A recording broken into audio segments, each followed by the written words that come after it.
A proper amount of deflation. Yeah, I mean, I think, just the timing of it.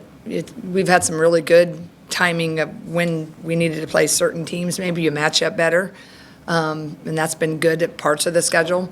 This was just, I think, really unfortunate timing of, I want to make sure that I'm not misconstrued. Having Taylor's injury is not any type of excuse. You got to figure it out. I just think these two types of teams, going into them, you need every offensive, confident juggernaut when you're facing some defensive juggernauts. With that being said, I didn't have them really ready for, obviously, that initial game with USC. But USC, and they're a lot better than the record. I think any coach, if you polled us, a lot of their games, couple they'd been blown out, but they were pretty close. It could have gone either way. So you're playing a really good team that's in probably a little desperation mode and really urgent, and you caught them on a really good day. And I think UCLA is definitely the number 2 team. I'm sure who's 3, Texas, maybe they'll disagree with that because they beat them earlier. So it was 2 really good teams. We didn't play our best. I didn't have us prepared our best, but that's what it is. And so now we come back and we play the next team on the schedule. It's Minnesota, who's playing really well. I've been impressed with Minnesota since, I just started watching them randomly in the fall. So now we have a really good challenge ahead of us, and now we just have to be ready to bounce back. But I just, I don't think you can make anything too high or low. I think fans probably at times can, but it's part of a season. And I think we'll come back tomorrow, and I think we'll perform well. You talked a lot out there about how Taylor's absence affected things defensively. Given that unit's kept you in a lot of games and is a big reason why you're where you guys are at, what are kind of the biggest things moving forward to keep that unit as consistent as possible? Yeah, I just think you just kind of have to get used to a new, different type of cadence, right? I think you kind of liken it to just if you have let's say you have replace a knee, right? Just for a while, you have to kind of get used to how you're going to navigate, right? And then once you kind of get used to it, then we're okay, right? And then before you know it, the knees is good, it's fine.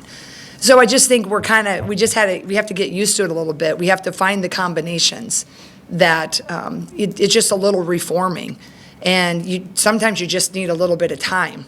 And we answer the call really quickly against Ohio State, right? We just didn't have a lot of time to think, and it was just kind of business as usual.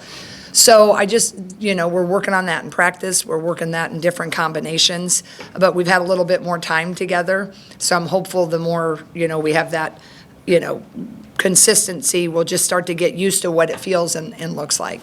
Addie had been so good, for 4 or 5 games, and she went out there. What wasn't a great road trip for her. Was that maybe starting? Was that being hyped up to be back home?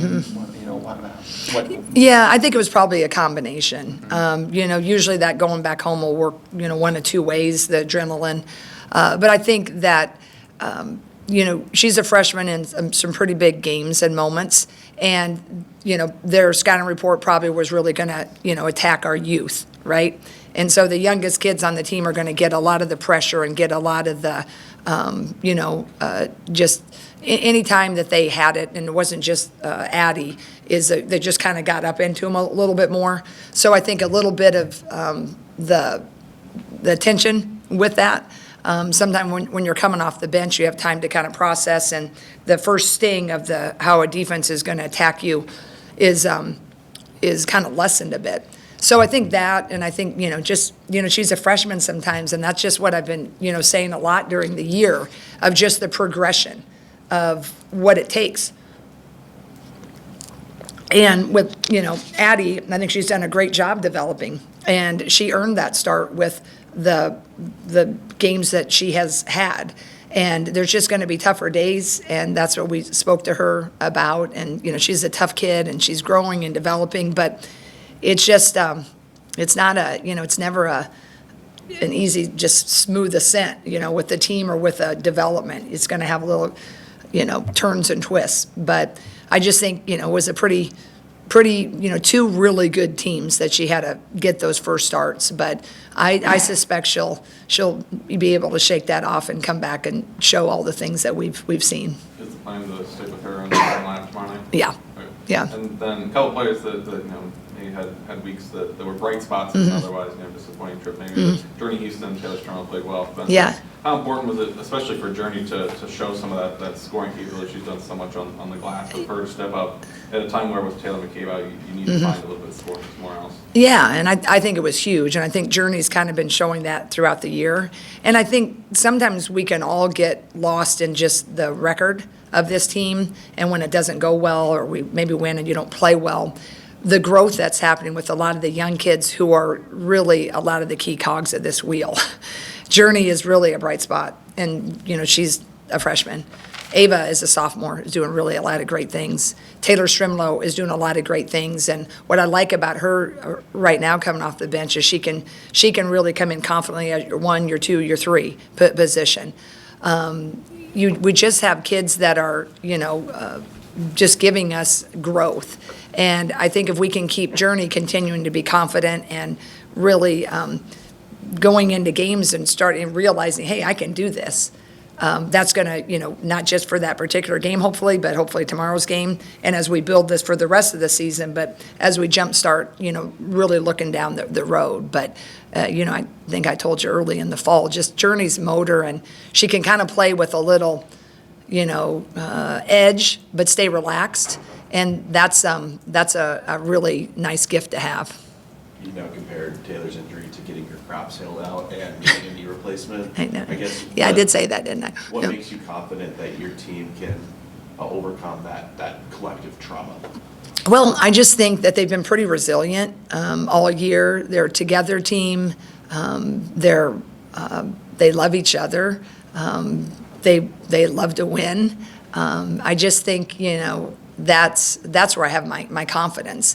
But you get confidence when you start to get a little success that okay, we can do this.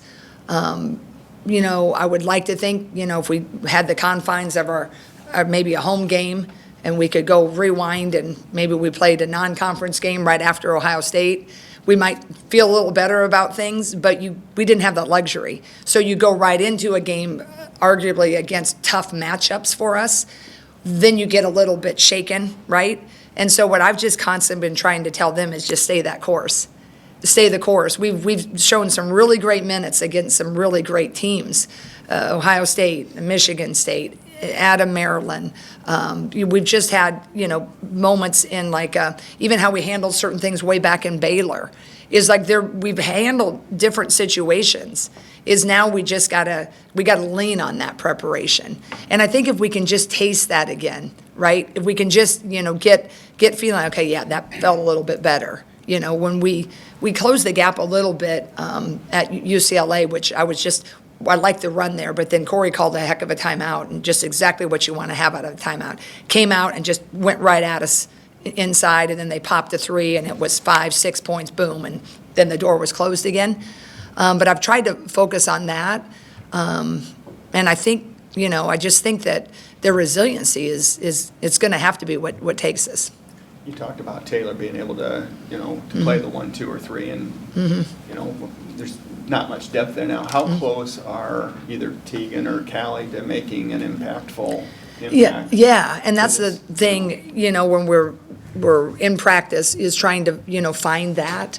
Callie got some minutes against USC, and she had just broken her nose the day before. And with the USC game, you're getting kind of used to the mask, and I thought she, gave us some good minutes. And then when we went against UCLA, I tried to stretch some Tegan minutes bigger. They were bigger, the team, with Tegan giving her, a shot because we needed a bigger guard. So just trying to get them a little experience. But it's just, that's always the hard part is parlaying practice prep into games, and the kids who can kind of play multiple positions is you just don't have a lot of minutes to keep, plugging or pushing buttons. So leaning on past performances, leaning on how everybody's practiced, leaning on combinations, of all the practices, the stats, that's kind of where you're going. And then who's in foul trouble, who isn't playing well. Sometimes you just gotta okay, I need a difference. So I guess I don't know exactly how close they are. I do believe in each of them. I think they both can have breakthrough moments if needed. I also know that in their roles that they're doing, they're also doing a great job in those. And two things can be true.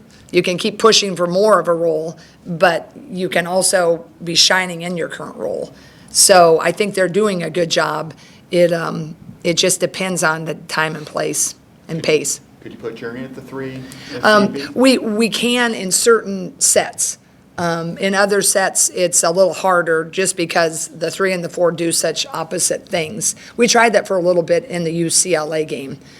So if we need that, I've been working on different tweaks that we maybe can utilize that if the game calls for it. I didn't have it in prior. There were a handful of years there where Minnesota was a team that, you looked at the schedule, that should probably be a win. Not really the case as much anymore. Not at all. What stands out about them as you watch the film? It looks like they're going to be going to the NCAA tournament for the first time since 2018. Yeah, I really respect Dawn. She's been a long time assistant before she got the head job. And then her first Power 4 head job, I think she was a year at West Virginia, and then she came to Minnesota. They're well coached. They play really great defense. They're really sound defensively. They don't make many mistakes defensively. They also can score at every position. Sometimes it's helpful when you can sag off of someone. They have a really great inside game. We recruited this Sophie Hart. She initially went to NC State. She's from Minnesota, transferred back. Just a big old school post that I love, and just a great kid. Maya Battle, and we recruit a lot of these kids because we recruit Minnesota. She's a top level scorer. She can pull up. She can get to the block. Victoria is a really nice, long 1-2 guard. She hits the 3. She can post up on you. So their guards can post up, which a lot of times guards don't. So that makes them a little different. They do have a really, like I said, sound inside game. And they just have a killer lethal 3-baller. And Grace Grokowski, was looking for number 25. Recruited, her, watching her too. So. And then Mara Braun, I forgot about her. She's a great player. She's been injured a little bit. So they're just good. They're really good. And I think the fan base, you just don't think, oh, they're back at home and it's Minnesota. This league is like 1 or 2 wins or losses separate so many of us that are really, really good. So we're going to have to bring it. We're going to have the resiliency. We're going to have to keep our confidence up and know that we've got to find a ways to reform into the team that we're going to be. And if we can do that, consistently, I do believe we can still continue having this special year, but it just got harder. It's going to get harder as you go in a season. It got a little harder when you take out a piece. But Minnesota's the real deal, for sure. Journey and Kylie mentioned that, USC and UCLA, maybe there's some unforced turnovers on your guys' end. Minnesota loves to play games in the 60s and the short games, and they don't turn the ball over basically at all. Really so great. How important is that turnover battle to be in cleaning up some turnovers? And I thought we did. The pressure probably did that a little bit to us, but I think the threat of pressure in your mind, right? All of a sudden you get heightened, and then we're like, it's a hot potato, right? So we've been trying to work on that, getting our gray squad, our practice guys, simulating that a little better. So I think that, we just have to keep our heads, because Minnesota they'll definitely be efficient with the ball. And they have good ball pressure too. So if we can clean up that, but we've talked about turnovers a little bit throughout this year. And there was a few things out west, not just the turnovers, but they certainly didn't help. We played fast. We weren't as thoughtful. We weren't concentrating quite as much on, the counters of pressure. So I've liked our last, practice. You have to take a mandatory day off, so this will be you usually have a 2-day prep. I really thought we practiced with great attention, and our kick was back a little bit. So I hope we have one more good practice with that, but taking care of the ball will definitely be a key. Height disparity isn't something you can control. What do you want to see from your post defense? Well, I want us to, not foul, number one. I mean, every time, we've gotten in foul trouble, it hasn't boded well for us, right? And that is one thing that I think we just got to use our footwork quickness. Minnesota, Hart and Tonga are very strong, and you're not going to move them. You're not going to, really push them and be physical with that. So we need to counter with feet and not reaching and shoving, right? So I'd like to counter with that. But we just need to not foul. And a lot of that's mentality, a lot of that's discipline, and I'm trying to think of ways in practice of which to discipline that, consequences for that. But we just have to improve that area. On that, Ava, we've talked about her being in foul trouble previously this season. In the last 4 games, she's had 4 fouls, and 3 of them 0 against Ohio State. But in Maryland, she came in with 4 fouls for the final 5 minutes of regulation, or 4 minutes of regulation, played the entire overtime without picking up a 5th foul. Do you feel like she kind of started to turn a corner there for that, end the Maryland game, Ohio State game, and then the whistle was what it was down in LA? Yeah, I do think her mentality is getting a little better. Younger players, and I know she's older and is a sophomore, but in their minds, this is the first time she's been a marquee player, if you will, very much starred on the scouting report, and she's had moments where she should be starred. Their minds aren't quite there. They don't see themselves yet as that. So they can lose, like you get a foul, then you get tentative, and then you don't, you focus on the thing you don't want to do, and what do? You do the thing you don't want to do. Sometimes you foul again on a reach. So I think she's had great growth in that. And, I think Randy Henderson, she oversees the posts. I know she's really been, doing a great job with both her and Hayes and, Hannah. But that part, I think, just the growth of Ava, and I think she's becoming more resilient in her mind, is stopping those doubts. And I do think that's nice to draw upon that, her Maryland game. Like, hey, you went in and did all that. And then the Ohio State game, we didn't even have any of that, right? So I think she's building and stacking the days with that, which I think's really been helpful for us. So, Coach, it's National Girls and Women in Sports Day. Mm-hmm. To be a coach at a school that's done so much for the advancement of women's sports, what does that mean to you? I just have a lot of pride about, being a coach in the state of Iowa and being a product of Iowa. We just grew up and, the high school Girls Athletic Association, their tagline is the Iowa Girl. And so when you grew up in Iowa, you kind of just thought it was like that, where people cared about sport and they are excited about it. They supported it. And then as you grew up and then you go to college and then you coach in college and you realize that it's really not like that. That's, even more reason why my pride is great in the state, but certainly at the University of Iowa with the great leadership of Dr. Christine Grant, of all she did to create this athletic department, but then to, I think, set the standard for women in collegiate sport, and then certainly men and women at the University of Iowa really cared, and they continue to uphold that standard. And certainly having a great female athletic director with Beth Getz, a great female president, Barbara Wilson, our foundation and hospital, they're led by women. It's really very empowering. It's great examples for our women, and I think that game, here, it definitely is very, very special.